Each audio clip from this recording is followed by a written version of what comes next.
De volta aqui com o Gazeta Entrevista.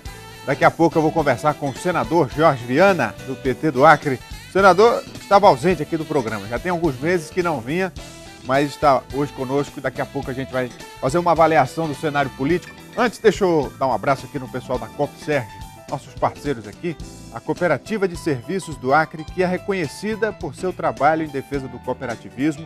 A Copserge é um grande exemplo de organização dos trabalhadores com geração e distribuição de renda para todos os cooperados. São lindas histórias feitas por pessoas para pessoas que mudaram vidas. Nesses 17 anos, tivemos momentos de vitórias e de tribulações. Mas com união, força e trabalho, superamos cada um dos obstáculos. Assim é a Cooperserge, uma parceria que vem dando oportunidades a você que sonha em ter uma vida melhor. Resgatando valores familiares e a dignidade, cooperando e proporcionando oportunidades para o seu crescimento intelectual e social. Cooperserge, uma cooperativa genuinamente acreana, de valores étnicos, cultural e social. Juntos, seremos mais fortes sempre. Seja você também um cooperado Cooperserge. Cooperserge, feita por pessoas para pessoas.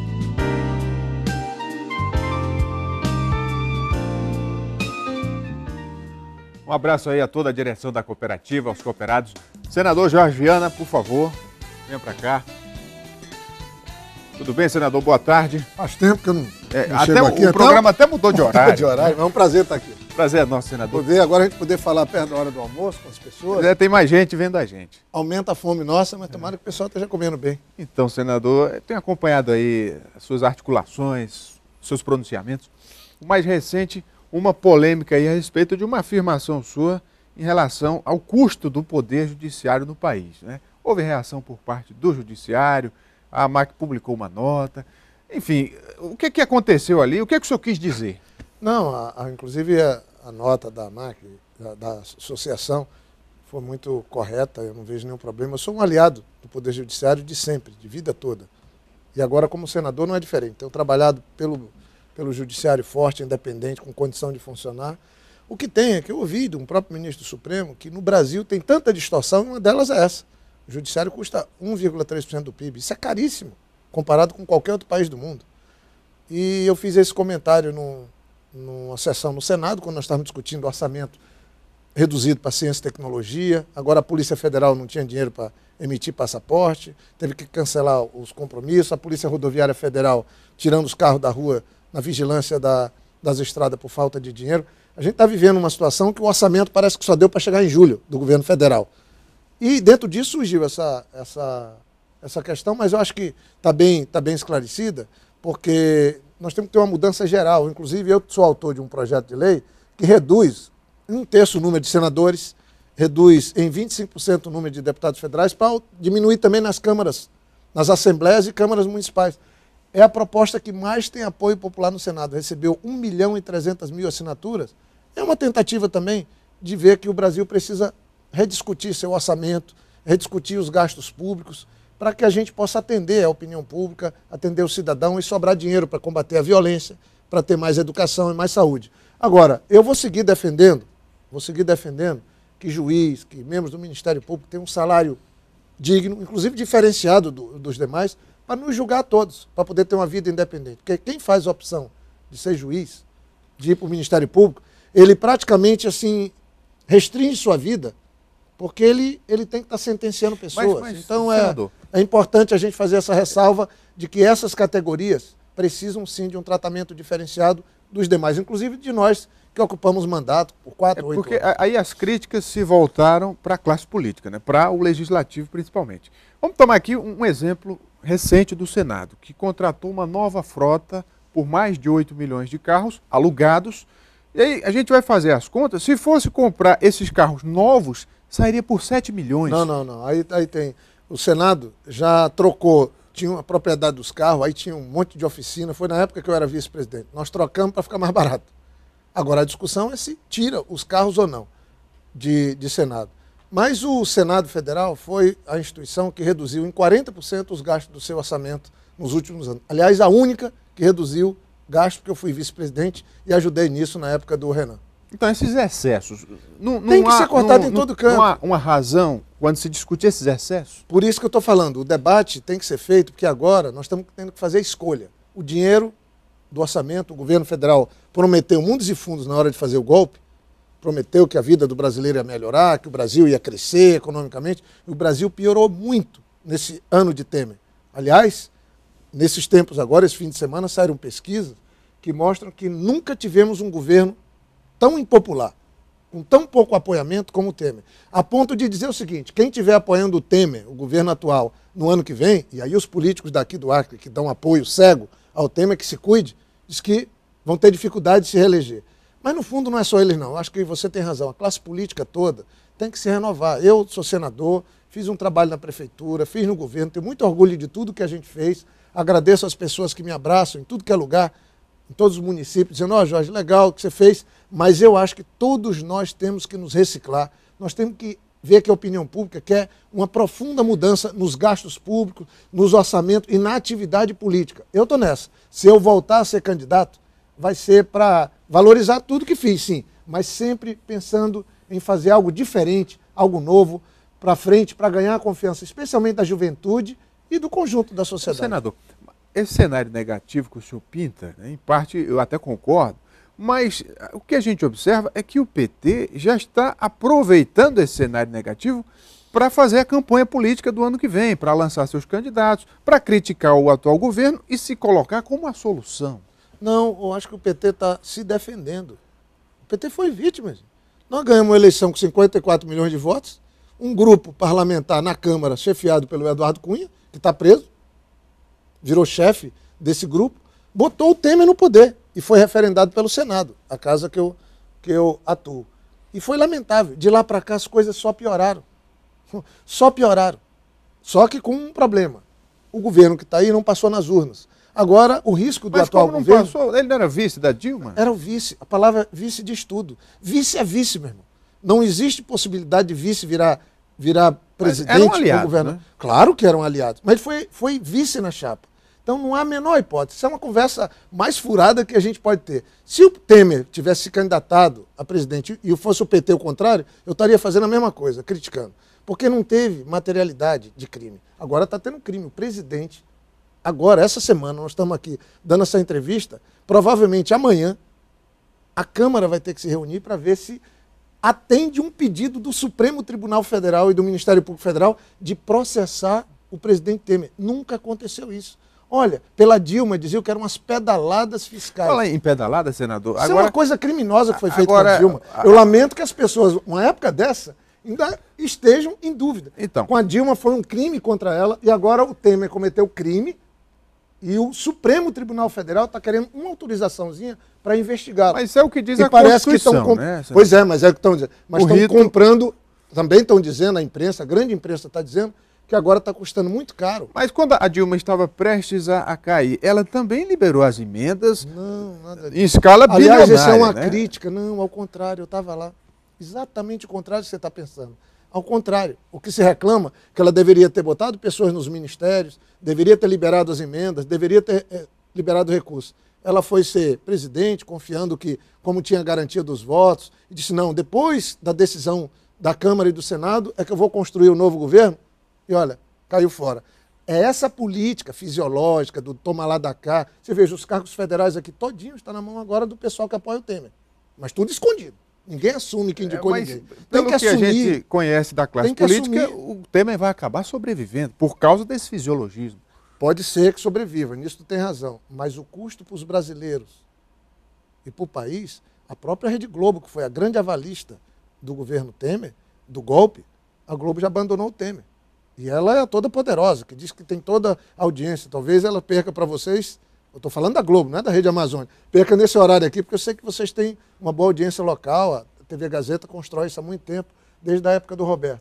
Mas não se trata só disso. Eu acho que se trata da vida dos brasileiros. Não é uma discussão de PT contra a oposição. Colocar o Rodrigo Maia não é meio que trocar 6 por meia dúzia? Porque ele também é investigado, enfim. Mas veja bem, quem assume a presidência não pode responder a processo anterior à posse. Era disso que o Temer estava livre. Mas ele cometeu, na visão do Ministério Público Federal e do Supremo um crime de ter recebido o Joesley à noite e ter feito aquelas gravações e o assessor dele ter corrido com mala de dinheiro lá em São Paulo. Agora, se o Rodrigo Maia entrar, que alguns falam que tem, você tem razão. Pode ser uma troca de 6 por meia dúzia, mas aí eu acho que isso pode ser mais um jogo combinado do que uma traição, na minha opinião.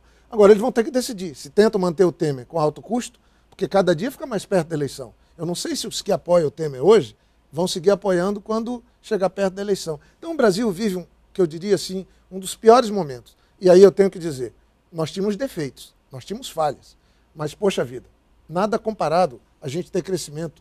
O governo do presidente Lula teve crescimento econômico de 4,5% ao ano durante 8 anos. Então, se tinha erro no governo da Dilma, se tinha erro no governo do PT, e tinha mesmo, corrigíssemos os erros. E na eleição esperasse para mudar o governo e botar outro partido. Eu acho que, em vez de corrigir o que estava errado, estão destruindo o Brasil.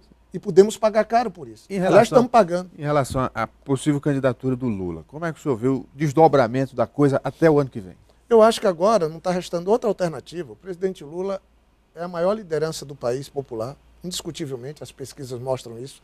Havia uma rejeição terrível contra o PT há um ano atrás e contra o próprio Lula. Essa rejeição mudou. Está muito alta ainda. Sabe? Claro que está muito alta. 50%. Quem é que aguenta 50 capas da revista Veja e 5 dias seguidos de Jornal Nacional, porque se emendar tudo que teve contra o Lula, dá tudo isso nesse país. Só o Lula aguenta. Mas, e o povo brasileiro, porque o povo brasileiro tem horror à injustiça, na minha opinião. E sabe que o presidente Lula é absolutamente inocente, ele e a família dele, que sofre uma verdadeira perseguição. Agora, o Lula hoje, qualquer pesquisa que faça, tem acima de 30% e está sendo levado a ser candidato quando ele mesmo falava que ele não queria isso. Mas acho que, na dúvida, gente, o brasileiro sempre fala assim, mas quem foi que fez mais por nós todos? Mas o PT tem outro nome, senador? Disso. Tem. O ex-prefeito de São Paulo é um bom nome. O Fernando Haddad é uma pessoa que perdeu a eleição por Dória, mas hoje parece que a situação mudaria, mas perdeu por causa do momento que a gente estava vivendo. Do jeito que o Marcos Alexandre ganhou aqui, foi única capital. Nós perdemos São Paulo, talvez em consequência das denúncias que estamos enfrentando. Se a eleição fosse hoje, dificilmente perderia. Mas, enfim, passado é passado. Senador, com a volta do recesso agora, a expectativa para a reforma política, né? Será que isso passa na Câmara? Essa proposta do distritão, fim das coligações, o que é que o senhor acha? Eu diria que nós estamos vivendo um momento da absoluta incerteza. Eu acho que a ficha não caiu para o Senado e para a Câmara.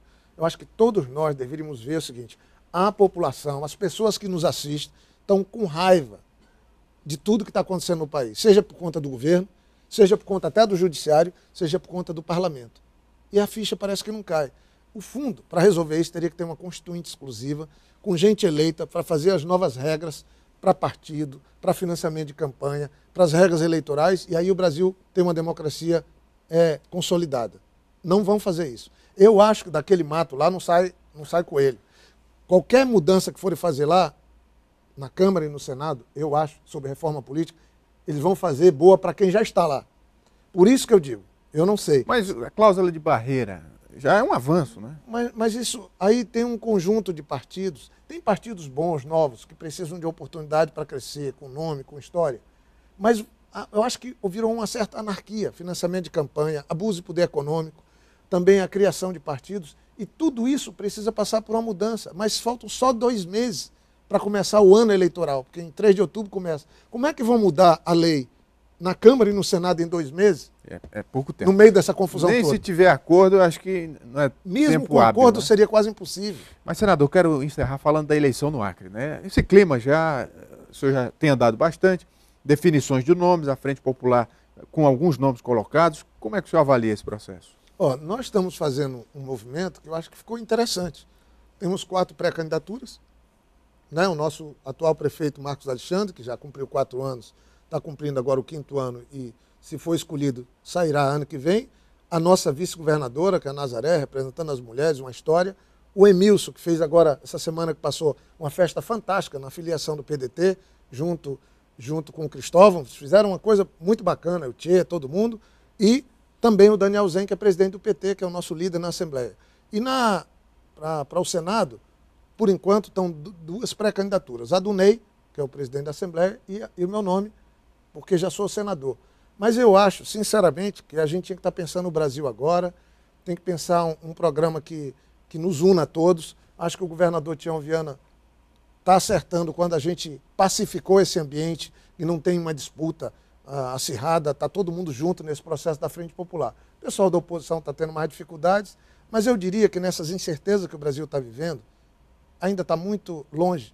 Eu, particularmente, acho, viu, Marcelo, se não tiver regras rígidas para as eleições do ano que vem, e eu vim a ser escolhido como candidato à reeleição no Senado, eu vou tentar inovar também nisso. Eu acho que nós temos que fazer regras que respeitem o cidadão, que não afronte mais o cidadão, que combata o abuso do poder econômico e a gente possa ter uma renovação na política, mesmo com pessoas que já estão na política. A esses nomes da Frente Popular, qual vai ser o critério para escolher um?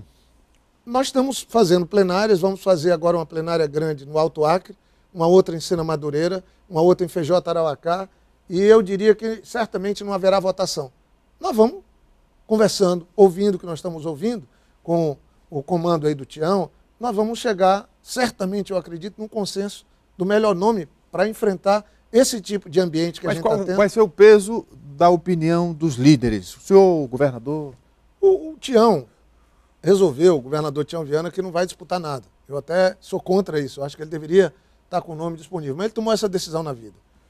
E certamente o papel do governador vai se destacar, porque ele que não está envolvido em nada pode ter um papel diferenciado. Mas graças a Deus nós temos muitas opções boas. Acabamos de ganhar a eleição mais difícil nossa, foi o ano passado, ganhamos com o Marcos Alexandre, que é um baita de um nome que a gente tem, conhece o estado inteiro, trabalhou. Aí tem o nome do Anazaré, que vem do Juruá, que é vice-governadora, o Daniel Zen, o Emilson. Quer dizer, a gente se renova. Eu acho que a Frente Popular consegue se renovar. Senador, só para encerrar, o senhor está querendo fazer uma aquisição, tirar alguém lá da oposição? O Montana, o anão? Como é que foi essa história, senador? Não, mas isso faz parte. Eu estava chegando no aeroporto, o Montana com dificuldade de sair lá de uma F1000 do Petecão. Eu só ajudei o Montana a desembarcar. Mas é impressionante como isso repercutiu. Aí o pessoal já entendeu que o desembarque era tirar o Montana de lá, mas foi parte do folclore, desse bom humor que eu acho que precisa também estar presente na política. Não pode ser só rancor, só enfrentamento. Eu acho que a gente precisa...